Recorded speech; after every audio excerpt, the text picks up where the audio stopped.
musikang bago at may serbisyo publikong taos sa puso. 88.7 Radyo Bandera. Iwawagayway ang bandera ng malayang pamamahayag. Radyo Bandera COVID-19. Ibabandera na ang mga nagbabaga at mga maiinit na balita. Bandera Reports! Bandera Reports! Afternoon Edition.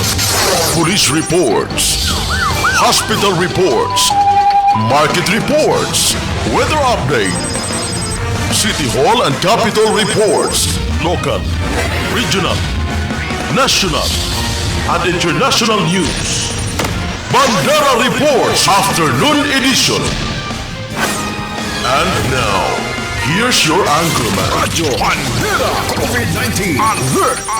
Bandera Reports Afternoon Edition.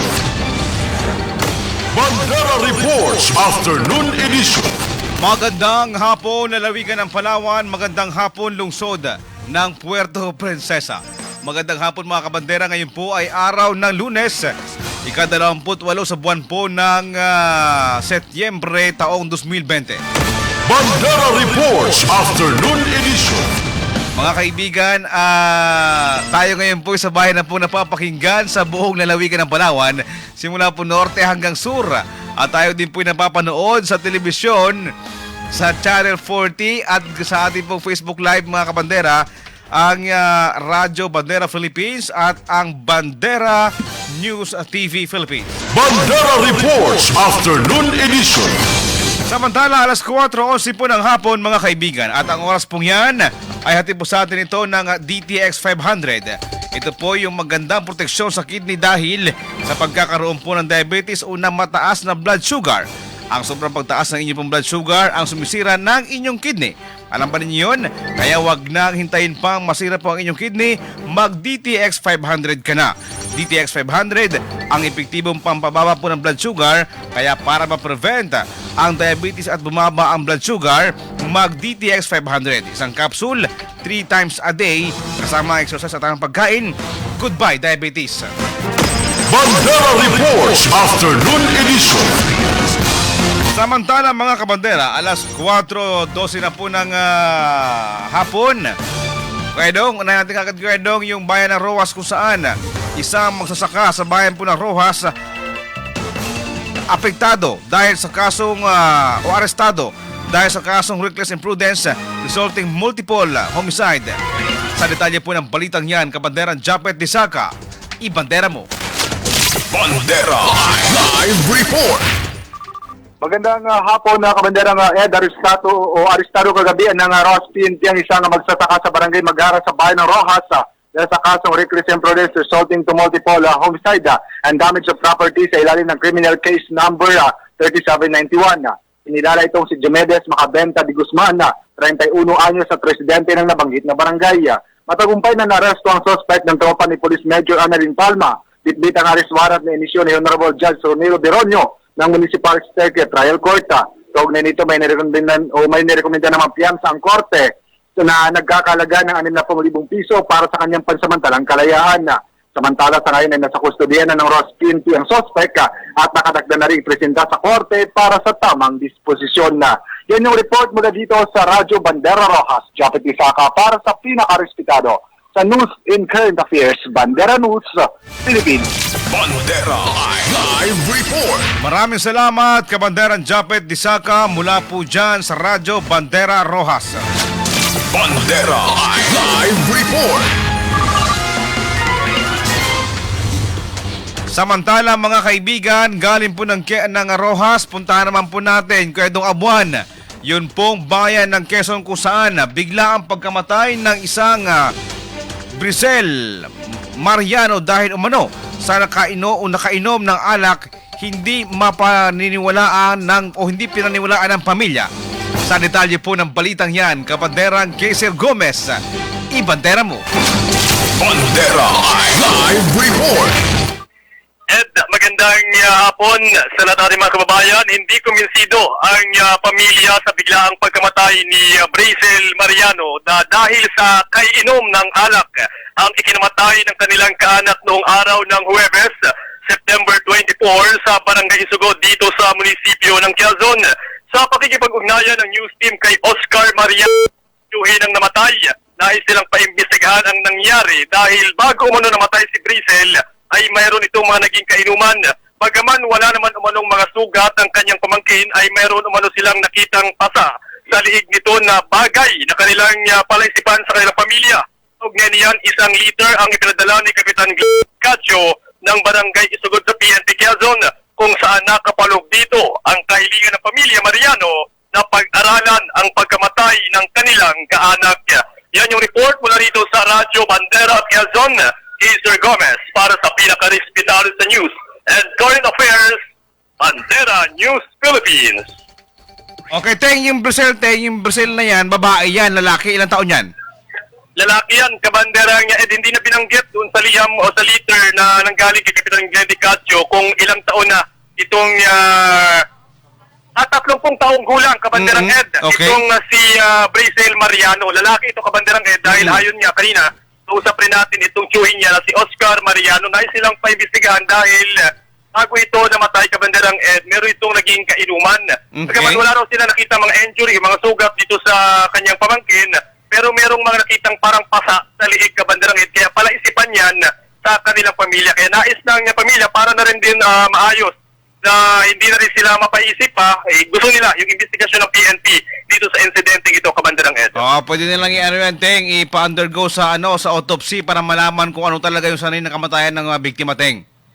Yan, tama yan, kabanderang Ed. Isa yan sa mga gusto ngayon ng pamilya na may isailalim nga sa investigasyon para malaman talaga nila kung ano talaga yung ikinamatay nitong kanilang kaanak. Alright, maraming salamat, Kabanderang Teng Ginto kay Sir Gomez. Thank you so much, kabanderang Edgar Ed Agarap. Yan yung mga uling update dito sa Quezon. Magandang hapon. Bandera Live Report. Alright, maraming salamat, Kabanderang kay Sir Gomez mula po dyan sa Radyo Bandera Rojas. Samantala, alas 4:16 na po ng hapon, mga kaibigan. Galing po ng Quezon, puntahan naman po natin yun pong bayan ng Nara kung saan lalaking may standing warrant of arrest, arestado ng Nara PNP.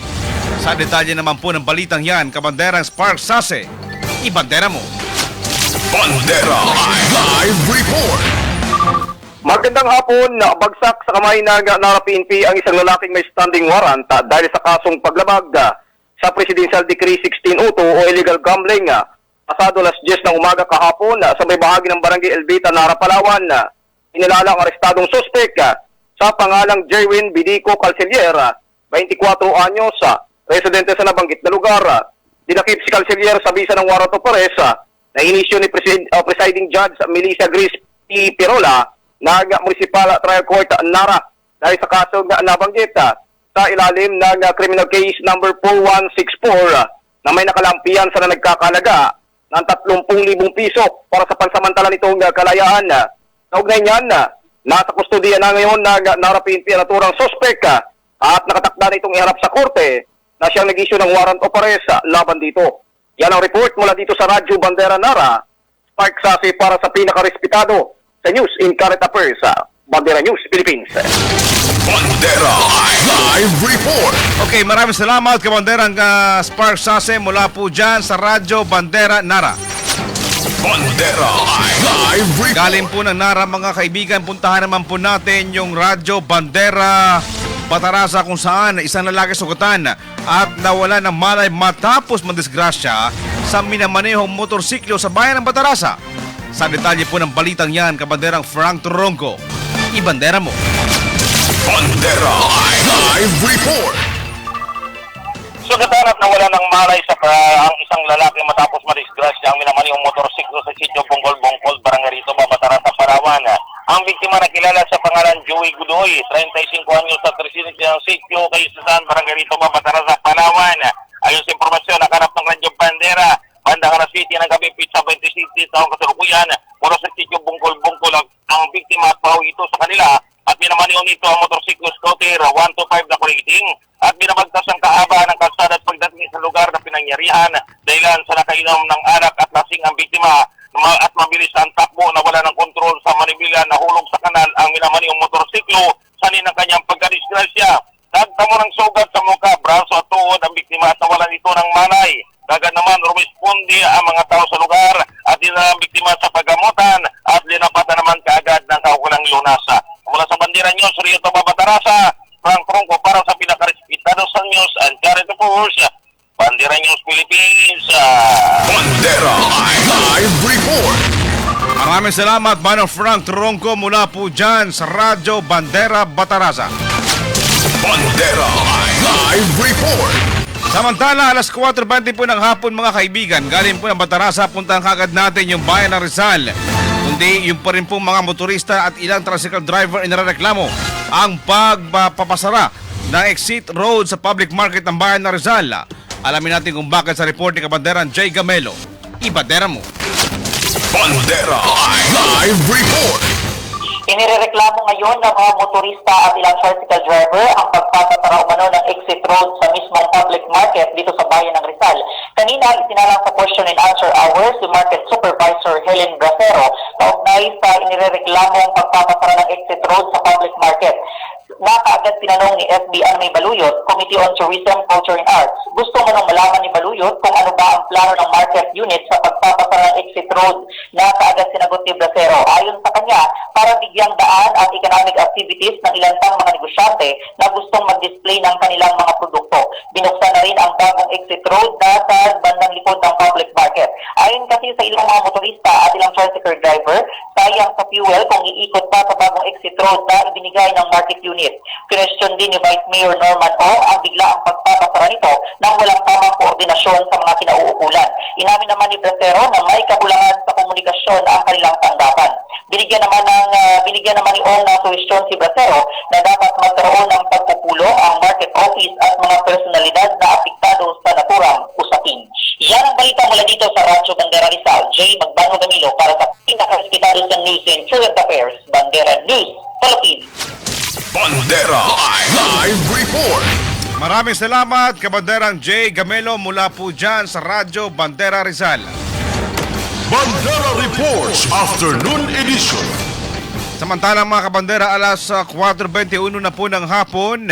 Galing po na Rizal, puntahan naman po natin yung pong Radyo Bandera Coron kung saan pag-imprinta ng module sa pampublikong paaralan sa Kulyon, sagot na ng lokal na pamahalaan. Sa detalye po ng balitang yan, Kabanderang Nol Villarmino, ibadera mo. Bandera Live Report. Magandang hapon, Kapitanang Ed.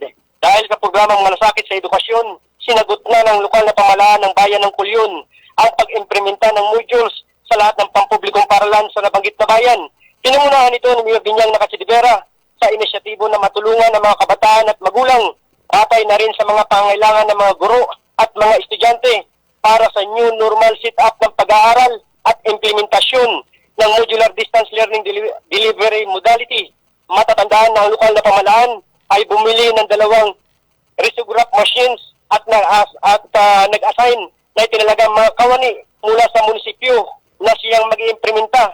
Kaugnay niyan ay masayang ibinabalita ng pamunuan na up and running na ang risograph machines at simula ngayong araw, September 28, 2020, ay nagsisimula na sa pag-implementa ng mga nasabing modules. Makipag-ugnayan lamang umano sa Executive Assistant Office para sa mga detalye at ibang impormasyon. Ayon pa kay Mayor Binyang, ang lokal na pamahalaan ay katuwang at kasangga ng mga mag-aaral upang abutin ang kanilang mga pangarap sa buhay. Dagdag pa ng opisyal na laging tandaan na ang wastong edukasyon ay pahalagahan dahil ito anya ang susi sa kinabukasan. Yan ang ulat mula dito sa bayan ng Coron, Nol Villarmino para sa pinaka-respetado sa news and current affairs, Bandera News Philippines. Bandera Live Report. Maraming salamat, Kabanderang Nol Villarmino mula po dyan sa Radyo Bandera Coron. Ay, magandang hapon muna pala kay Ma'am Lilibet Roca Abrea, kay Luz Lambating, magandang hapon po. At ganoon din kay Mama Kinky Grueso na nakikinig po ngayon. Kay Juliet Intaray, magandang hapon po sa inyong lahat mga kaibigan.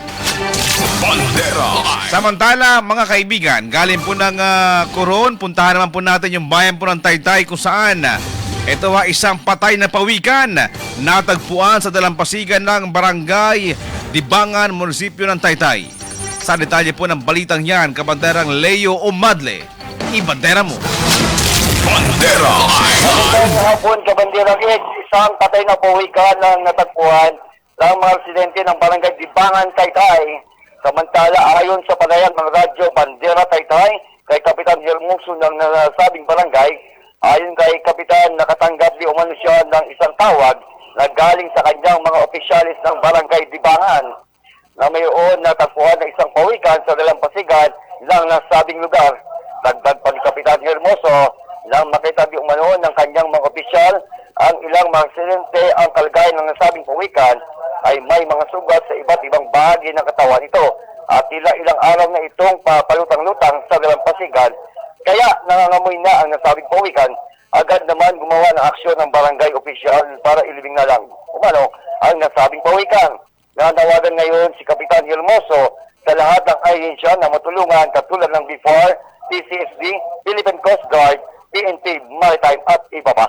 Mula dito sa Radyo Bandera Taytay, Leo Umadli para sa pinaka-respetado sa News Central na First Bandera News, Philippines. Bandera Live Report. Maraming salamat, Kabanderang Leo Omadle mula po dyan sa Radyo Bandera Taytay. Samantala mga kaibigan magandang hapon muna pala kay Sir Jonathan Rocky Makasahit mga kabandera. Kay Ma'am Ginalsyal John. Pasamantala muna, suspindido muna yung pagpuputol ng Puerto Princesa City Water District doon po sa mga hindi makakapagbayad ngayong buwan ng September sa kanila po mga consumer mga kaibigan. Yan po yung ating po lilinawin kay Ma'am Jen Rausa, ang spokesperson po ng Puerto Princesa City Water District. Magandang hapon po Ma'am Jen, si Ed Agara po sa Radyo Bandera. Magandang hapon po Sir Ed and magandang hapon po sa lahat ng nakikinig. Opo, Ma'am Jen, bigyan lang po natin Ma'am Jen ng linaw kasi yung ating mga kababayan although na ito medyo good news sa kanila kasi parang po ata Ma'am Jen, suspindido po ba yung ating pong paniningil ng ating mga water bills at pagputol po ng linya? Ang suspended po ngayon sir ay yung disconnection po natin. Pero yung payment po ay tuloy-tuloy pa rin po ang payment para po doon sa mga gustong magbayad ng kanilang bill. Since hindi naman po tayo nagsara ng ating payment center. So yung disconnection lang po ang ating pansamantala ngayong sinuspend para po yung mga consumers natin hindi po madali sa pagbayad po ng kanilang water bill dahil po kasi during disconnection po yan or last week of the month talagang dumadami po yung tao sa opisina para po doon magbayad ng kanilang bill. So with this, hopefully with this information po na suspended yung atin pong disconnection, medyo magkaroon po ng ease sa ating mga consumers na hindi po munang magmadali or yung, kumbaga yung pagbayad nila ng kanilang bill ay hindi po muna nila madaliin. And hopefully makatulong din po ito sa kanila, especially ngayon ay medyo ililimit na naman po yung, we would like to limit po sana kasi din yung exposure nila sa labas. Kaya po nag-decide ang board and ang management na i-stop muna yung disconnection natin. Okay. So, para sa anong buwan, Ma'am Jen? At ano po, Ma'am, yung maliban doon sa mga nabanggit ninyo, ano pa po yung ibang dahilan kung bakit po nag-suspend po sa pamumutol ng linya ng tubig yung ating pong pamunuan, Ma'am Jen? Ito po sir ay parang ngayon lang pong last week ng September. Pero still, standby po tayo kasi we don't know kung ano po yung mga possible pang mangyari. So, mag-release lang naman po kami kaagad ng information tungkol po dito. Pero for now po, yung mga consumers po natin, kung meron po silang capacity to pay, pwede naman po silang magbayad sa bayad centers natin, sa dito sa Santa Monica, and also sa Palawan Pawn Shop. And pinaka-reason lang po talaga natin, sir, is yun nga po yung mabawasan po yung paglabas ng mga tao para po magbayad ng bill kasi ang tinitignan po natin dito kasing magiging, kumbaga, epekto nito or impact since meron na naman tayong mga local transmission is yung kung masyado silang marami, kapag magbabayad sa office, magtutumpukan sila. Or, although in-observe naman po natin yung atin pong mga guidelines, mga protocols, pero still would like to limit yung exposure, maging sa atin na rin pong mga personnel. And starting today po, in-implement na po natin yung no face mask, no face shield, no entry policy. So, nagre-require na rin po kami ng face shield sa loob po Ayun. ng ating opisina. Ayun, maganda po Ma'am Jen dahil para po ma-maintain po natin yung mga pinapatupad po natin mga health protocols. Pero Ma'am Jen, maiba lang po ng konti although na medyo tag-ulan po ngayon, maya-maya pagbuhos ng ulan, gusto din po lang natin bigyan ng update yung ating mga kababayan tungkol po sa supply ng tubig, Ma'am Jen. Kasi meron na po ibang mga lugar ata sa Puerto Princesa na medyo malabo po yung kanila pong supply ng tubig, Ma'am Jen. Ngayon, sir, wala naman po nakarating sa aking information tungkol dyan or kung meron po tayong mga activities na isinasagawa para mag-cause ng turbidity or yung paglabo ng tubig. Pero kung sakali man po na, na may ganun pong concern yung ating mga consumers, itawag po nila kaagad sa opisina para po makapapunta tayo doon, makuna natin ng sample o makapag-conduct ng flushing kaagad. So, ang water supply naman natin ngayon, sir, okay na rin naman po. Tuloy-tuloy na. Yung Campo 1 po natin ay naka-recover na. Yan. But still under monitoring pa rin po. And yung ating Montible source ay operational pa rin until now. And majority po ng mga pumping stations natin na nagamit nung summer season ay nakaka-recover na rin po sa ngayon. May mga ilan lang na under observation and monitoring pa, pero majority po ay okay na din and operational na. Ayan, medyo maganda ito Ma'am Jen kasi yung sakto naman sa ating kinakaharap na pandemya ngayon, yung pagsuspendin muna ng pagputol ng ating linya ng kuryente doon sa mga hindi pa kaagad-agad makakabayad ngayong buwan ito, Ma'am Jen. Maganda po ito, Ma'am Jen. Yes, sir. Yun na rin. Yan po ay initiative po ng ating board and ng ating management.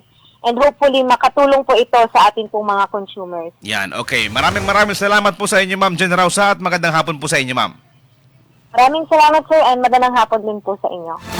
Bandera Reports Afternoon Edition. Alright mga kaibigan, si Ma'am Jen Rausa, yung spokesperson po ng Water District mga kabandera. Alas 4:31 na po ng hapon, magbabalik pa rin po ang Bandera Reports Afternoon Edition.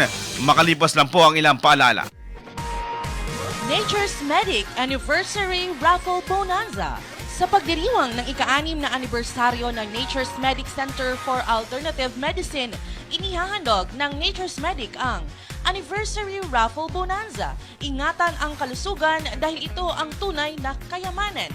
Bumili lamang ng 300 worth of Nature's Medic products or 500 worth of participating products para sa isang raffle ticket, kung saan may chance kang manalo ng third prize, burner stove with oven, second prize, brand new laptop, at sa grand prize na 45-inch smart LED TV at 10 consolation prizes, or maging isa sa mga grand winners ng bawat branch na mananalo ng isang brand new Android phone. You want more? Yes! More winners dahil magkakaroon ng weekly draw bawat branch na may prize na 500 worth ng grocery items. So ano hinihintay nyo? Sugod na sa mga Nature's Medic outlets sa inyong lugar. Nature's Medic Anniversary Raffle Bonanza. Ingatan ang kalusugan dahil ito ang tunay na kayamanan. Promo starts on September 7 until November 23. Grand draw is on November 25.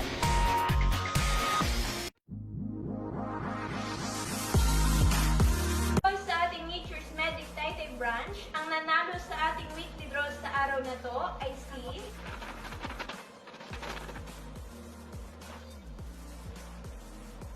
si Ma'am Nancy Sanusi ng Barangay Poblacion, Sitio Montevista. Ma'am Nancy, congratulations at maraming salamat po. Dito po sa Nature's Medic Rojas branch, ang nanalo po sa ating weekly draw ay si Irene Macmin ng Barangay 3, Rojas, Palawan. Congratulations at maraming salamat po.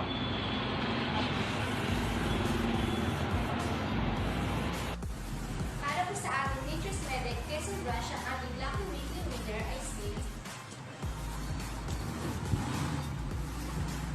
Ma'am Anding Lagrosa ng Cabot, Quezon, Palawan. Ticket number 0738. Congratulations po at maraming pong salamat.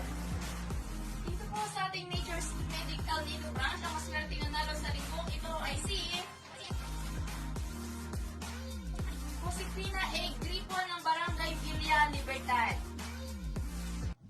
Ma'am Josefina, congratulations po at maraming sa Nature's Medic Abuan Branch Weekly Draw, ang mapalad na nanalo ay si Edwin Espinosa, Barangay Alacalian, Taytay, Palawan. Congratulations! Maraming salamat po.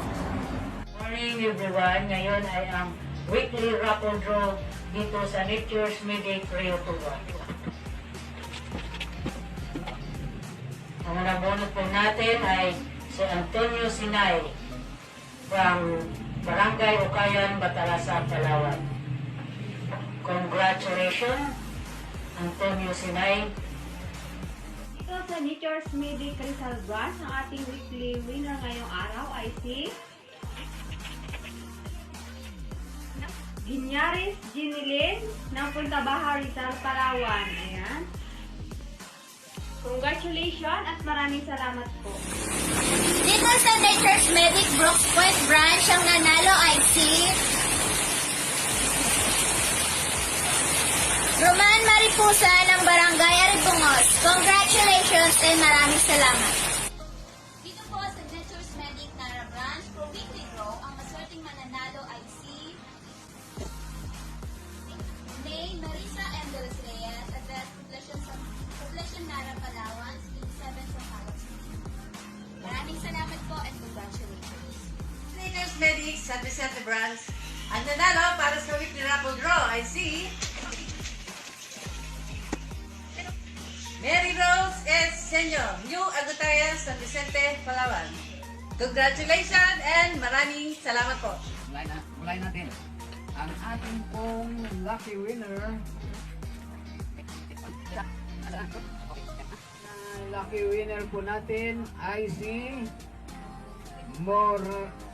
Moraisa Tihada ng Inugbong. Ayan, congratulations. Sa ang main branch sa Jonathan Mall, ang nanalo para sa weekly draw ay si Lino Alotencio, Barangay Tangulaw, Puerto Princesa. Congratulations and maraming salamat po.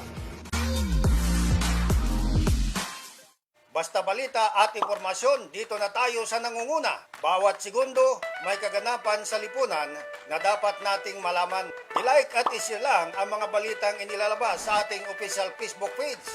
Huwag kalilimutang i-follow ang ating ikalawang Facebook page, ang Bandera News TV Philippines. Bandera News TV Philippines. Ito po ang inyong kabandera, Bing Bataga. Basta radyo, i-bandera mo!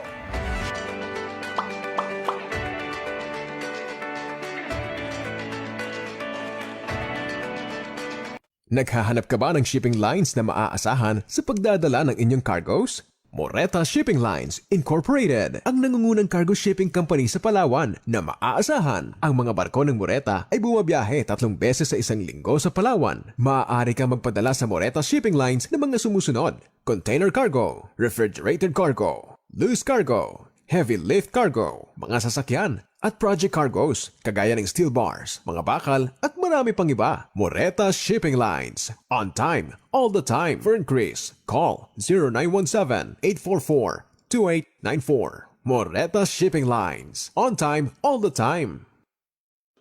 Alam niyo ba na marami sa ating mga kababayan ang pinahihirapan ng sakit na diabetes? Alam niyo rin ba na tinatayang nasa 3.9 milyon na Pilipino ang nakakaranas ng sakit na ito? Kaya ikaw kaibigan, huwag mong pababayaan ang iyong kalusugan. Ugaliing uminom ng Nature's Medic Serpentina Capsule. Gawa sa organic na sangka, kaya siguradong mabisa. Nature's Medic Serpentina Capsule. Proteksyon laban sa diabetes. Nakakatulong upang mapababa ang inyong blood sugar level. Di lang yan, mainam din itong proteksyon mula sa sakit na cancer. Dahil sa antioxidant properties nito na panglaban sa mga free radicals na nagiging sanhi ng cancer. Nature's Medic Serpentina Capsule. Ang ating cure mula sa nature. Laganap ang dengue kahit saan at kahit kailan pwede kang dapuan ito. Iwasan ang sakit na dala ng dengue. Gumamit ng Golden Incense Organic Incense Stick. Ang insensong tumataboy sa lamok at iba pang insekto. Golden Incense Organic Incense Stick. Gawa sa natural flower oil. Hindi masakit sa ilong at hindi rin nakakahilo. Golden Incense Organic Incense Stick. The natural enemy of mosquitoes and flies. Available in lavender scent and green citrus scent. Exclusively distributed by Nature's Medic Center for Alternative Medicine. Balita ba at mainit na usapin ang hanap nyo? Mga kabandera, dito na tayo sa nangunguna. Bawat segundo may kaganapan sa lipunan na dapat mong malaman. I-like at i-share lang ang mga mainit na balita inilalabas sa ating official Facebook page. Huwag kalimutan, i-follow ang ikalawa nating FB page, ang Bandera News TV Philippines. Bandera News TV Philippines. Ito po yung kabanderang Ludibelio, basta radyo, i-bandera mo.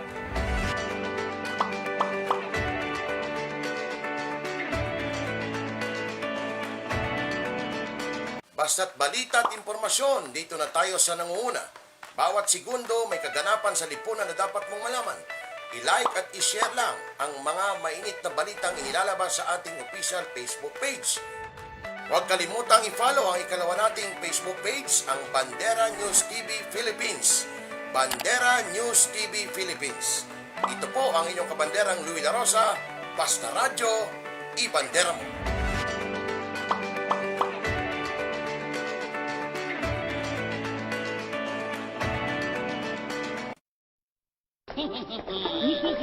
Oh no!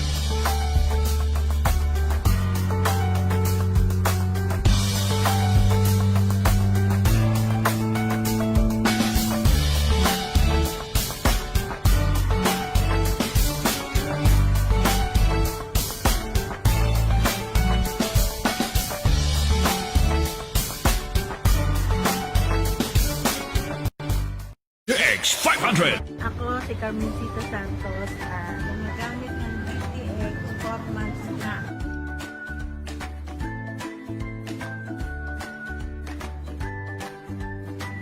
Ang na-observe ko, kuminis yung aming puti. Sambayanang Pilipino, Radyo Bandera.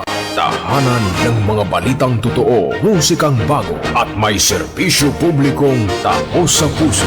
88.7 Radyo Bandera. Iwawagayway ang bandera ng malayang pamamahayag. Radyo Bandera COVID-19 Alert. Bandera Reports Afternoon Edition. Alright mga kabandera, alas 4:42 na po ng hapon mga kaibigan, at sa pagkakataong ito hihingi po tayo ng update kay Kapitan Jerry Abad noong pong barangay Mangingisda, no? Dahil mayroon pong isang pasyente po dyan sa kanilang pong barangay Mandaragat, mga barangay Mandaragat kay Sir Jerry, kay Kapitan Jerry Abad, ano? At nasa kabilang linya na po natin si Cap Jerry Abad mga kaibigan, para hingi po tayo ng update doon po sa kanyang kabarangay na nagpositibo, no? Dahil ayon po sa isa pong doktor na ang pasyente po ay isang 23 years old na lalaki at residente po ng barangay Mandaragat, no? Ito po ay nakaramdam ng sintomas noong ika-21 ng Setyembre at nagpatuloy po noong ika-23 ng Setyembre mga kaibigan, hanggang sa makaisip po ito magpa-check sa isa pong ospital. So, hingi po tayo ng update kay Cap Jerry Abad. Cap, magandang hapon po. Sa Edagara po sa Radyo Bandera po, Cap. Yes, Sir Rod. Good afternoon po. Apo. Cap, hingi lang po kami, Cap, ng update. Unang-una po, kamusta na po sa ngayon, Cap, yung inyong pong barangay? So far, katatapos lang mo ng aking another set of meetings ng mga workers natin, particular yung mga frontliners natin sa barangay. So, bigay na naman tayo ng information campaign sa kanila, no, na makahingi tayo ng support, no, sa mga health workers natin in particular para doon sa ibang mga areas na area of responsibility nila, to inform sa mga kabarangay natin na talagang mas lalo nating pag-igtingin yung campaign, no, doon sa pagsusuot ng face mask.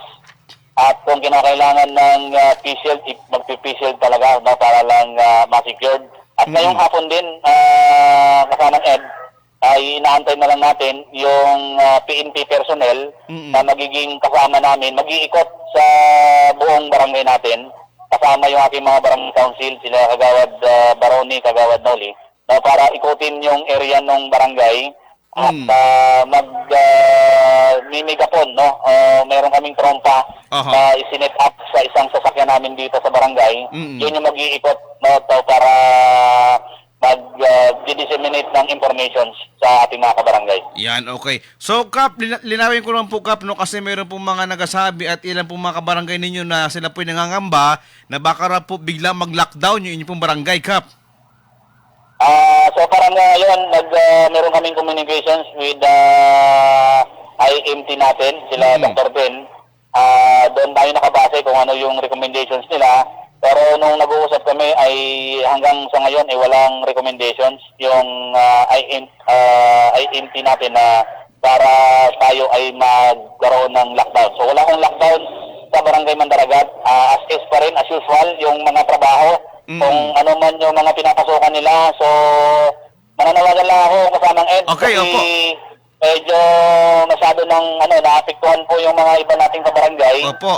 Doon sa pagpapasok ng trabaho nila, merong isa akong kabarangay na nagparating na ng informasyon sa akin sa social media na hindi na sila pinapapasok sa kanilang mga trabaho. Dapat sila ay taga-Barangay Mandaragat. Sana po ay huwag nyo namang i-discriminate yung mga empleyado na naghahanap buhay. Kasi ang katuwiran ho ng kabarangay ko, sabi niya, Kap, no work, no pay. Yun yung policy ng opisina ng tinatrabawan namin. Meron tayong batas na nagsasabi na hindi po pwedeng ganun-ganun na lang para wag mong papasokin yung isang tao na hindi naman siya involved dito sa ganitong uri ng hindi naman tinamaan ng virus. Opo, yun na nga po, Kap, kasi yun din nga po, Kap, yung mga nakakaabo sa amin dito na sila daw po ay nadidiscriminate sa kanila po mga trabaho, sa kanila po mga kaibigan at parang sila, Kap, para silang iniiwasan. Yes po, yun ho talaga at nakakalungkot, no, na may mga ganong mga establishment, no, na parang nilalahat nila. So huwag naman kasi ito ang area ay nasa area ng New Bongkag, no. Hindi natin pwedeng ma-disclose yung talagang eksaktong area. Pero yung barangay kami, alam natin na secured po yung ibang mga residente natin dito dahil kami mismo yung nagbibigay ng pagtitiyak, no, doon sa lugar na kung saan merong nagpositibo. Sinisecure namin yung area na yun, ina-assure namin sa mga kabarangay natin na hindi ho yun kakalat, no, dito lang ho yan sa may area na yan. Binabantayan ho namin yan. From time to time, meron ho akong information, communications doon sa loob ng compound ngayon at minumonitor natin yung lahat ng mga nangyayari doon sa pamilya na nandoon sa lugar. Pero yung iba kasi nasa isolation na, nandoon na sa mga isolation ng ating pong City Health kasamang Ed. Yan, okay. So, Kap, kamusta naman po, Kap, yung ating pong ginagawang contact tracing doon po sa mga nakasalamuhan dito pong ating pong pasyente, Kap? Base doon sa informasyon sa atin ng ng ating pong City Health, no, kay Dr. Den, ay halos lahat po ay nakuha na rin nila, no, yung contact tracing doon. May mga iilan na lang na hinahagilap pa ngayon doon sa area. Pero so far ay baka maging maayos na rin lahat, no, at makuha na rin yung mga pangalan at ma-monitor na rin yung mga taong nakasalamuha nung nag-positive na taga-barangay natin. Ayan, okay. Siguro, Kap, bigyan ko na po kayo, Kap, ng pagkakataong, Kap, para manawagan sa ating mga kababayan sa Puerto Princesa, Kap. Go ahead po. Opo, salamat po Kamang Ed, no, sa pagbibigay ng pagkakataong muli, no, na makapagbigay ng advisory informasyon ating po mga kabarangay Hindi lang sa mga kabarangay ko, maging sa buong lungsod ng Puerto Princesa. Mahirap talaga na mayroong isang bagay na kagaya nito na kinakatakutan ng lahat pag usaping COVID na. Huwag naman nating idamay yung iba na hindi naman talaga lahat ay mayroong ganong klase ng karamdaman. So ito po ay hindi naman ginusto ng tao na magkaroon ka ng COVID.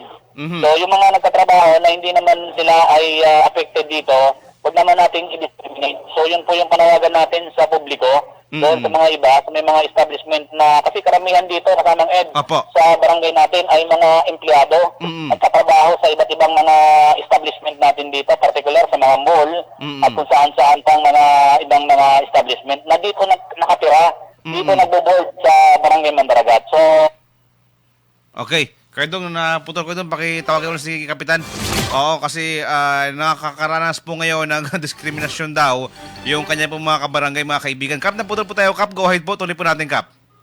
Okay, wala pa. Okay. Kap, naputol po tayo, Kap. Tuloy po natin, Kap. Apo.